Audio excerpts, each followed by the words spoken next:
Well, with so many minutes or seconds to midnight, really, you know, if we take a landscape to a level where it's vulnerable to these extreme cycles, they'll inevitably happen, and we've got that now happening right across the world, and certainly right across Australia, for salinity problems and overzealous agricultural systems based on a principle that couldn't work in this climate.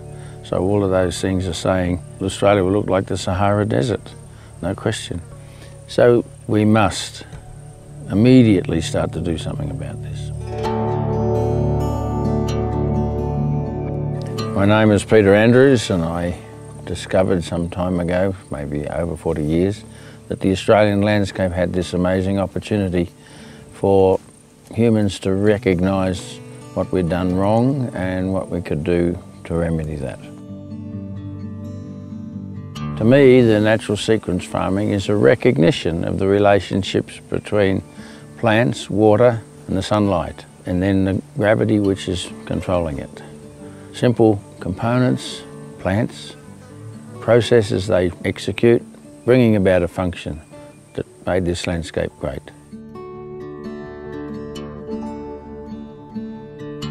At the smallest picture, plants start around a water body, and then they manage the thermal heat from the sun into latent heat, which then brings rain, and so you get rainforests on the ridges, and feed from the top was so good that the fertility developed downstream, and the grass could take out forests as they got too old and died. It functions in a sequence, and what I do is very quickly say, if I could pick up a truckload of forest residue, put it on the top of a hill and manage water, the vegetation could create a pond, then a delta will form above it, and the system is triggered by the application of water, a rain event.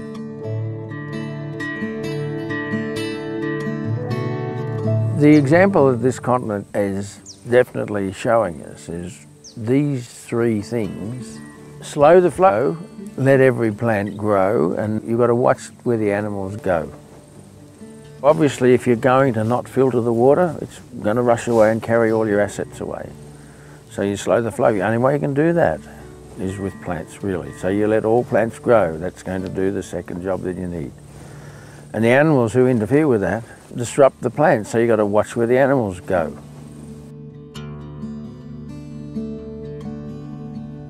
It's a very big mission, and it's a great opportunity, and I just hope that the good people use common sense and don't deviate. I suppose the biggest challenge is deceit and greed, you know, and of course it's not really the way this works. I try to say to people, if you've got a pie that's shrinking, someone's going to miss out. If this landscape was understood, it would continually grow the pie, and everyone could be part of that growth. So then everybody could be part of the pie. And I have a sort of tentative understanding that we will all work together and get the result that's possible, which I believe will be even better than the way the old landscape used to work.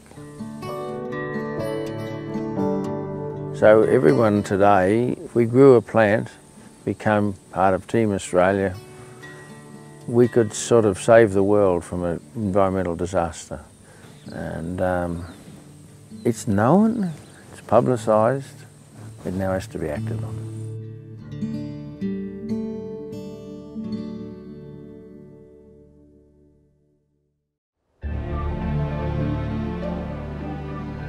Maloon is coping extremely well with this drought.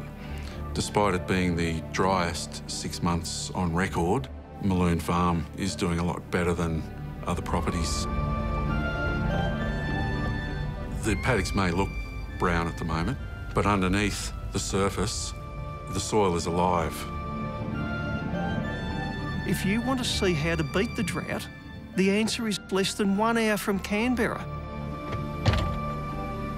Let me tell you the simple miracle of Maloon Creek. There's no water flowing into Maloon from upstream, yet there's water flowing from Maloon downstream. All we've done is reproduced what was a natural process in Australia's landscapes. We've been able to get water into the floodplains, which sustains the landscape in a drought. We can fix all this, that's the good news. And we can do it quickly. And we can do things on our farms where we don't have to rely on the rainfall all the time. And we absolutely need this. Otherwise, we will not be able to hand anything but a continually eroding, destroying landscape to the future generations.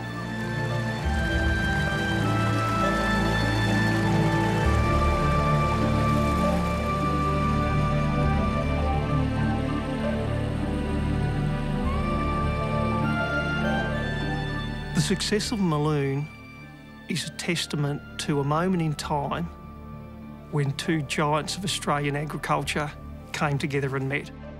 Tony Coote and Peter Andrews are going to go down as giving Australia its greatest gift ever.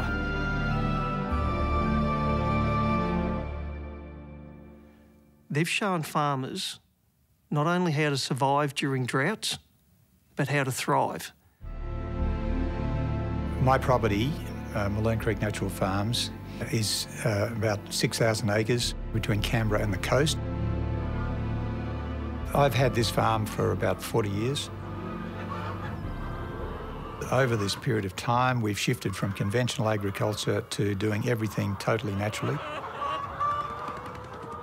I could see that no matter how well you managed your land and how good a farmer you were and whatever methods you used, that you cannot do it unless the land is hydrated.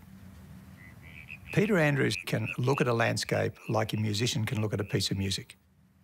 He can read how the water flows and how the whole system works, how to slow it down, how to still the water, how to let it soak into the banks to hydrate the land all around it.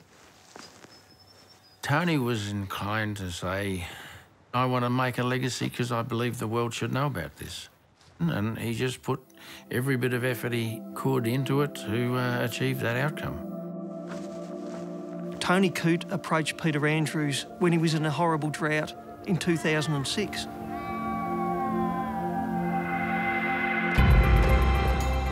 But for Pete, this story began decades before, when he realised that there was something fundamentally wrong with the landscape at his Tarwin Park horse stud near Bylong. Peter's passion was always his racehorses and getting them to run as fast as they could, and he realised he needed the perfect original Australian landscape to make that happen. When Dad purchased Tarwin Park, it was a highly eroded, salinised landscape. He set about repairing the degraded flow lines and making sure that he got the right amount of plants in there that could start to build the system.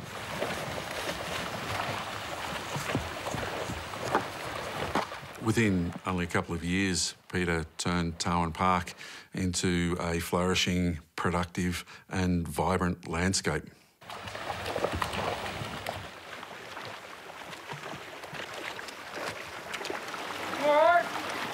What Peter's natural sequence farming does, it rehydrates the landscape. So put simply, you get the water back in the land like it used to be prior to colonisation.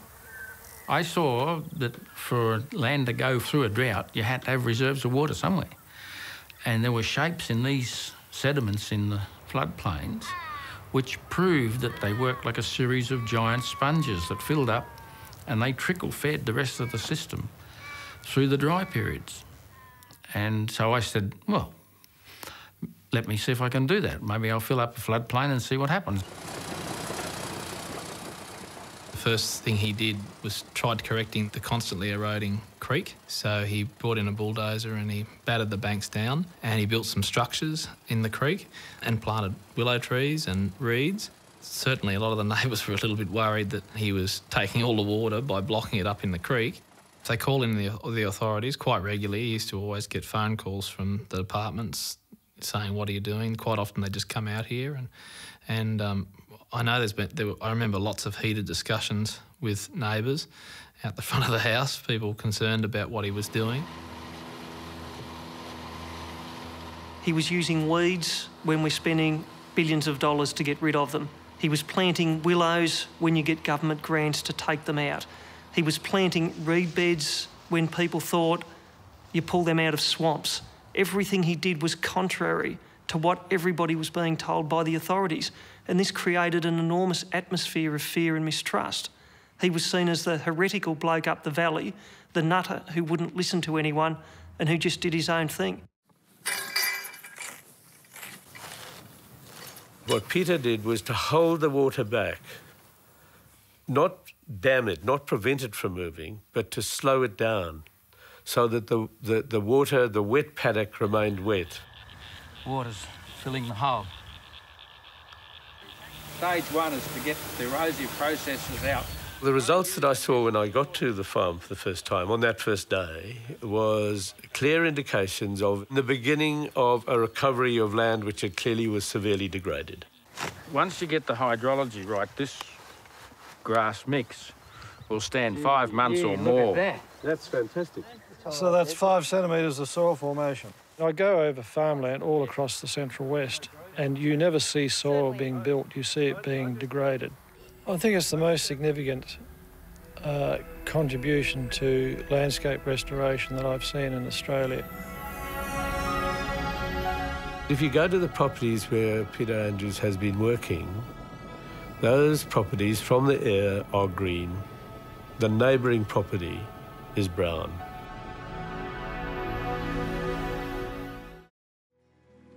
For decades, every time I've seen any decision-making politician, I've said, go and check out what Peter Andrews is doing. And I believe Peter Andrews has visited your properties in the Hunter. Yeah.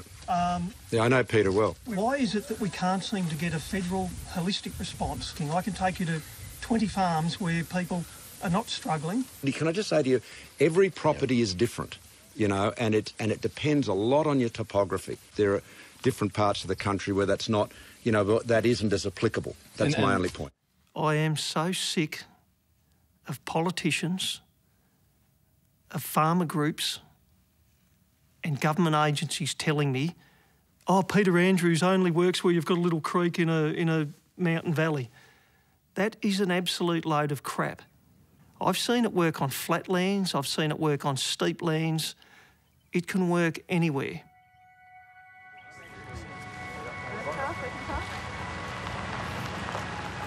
It's a little over 2 months since Tony passed away. Good to see you.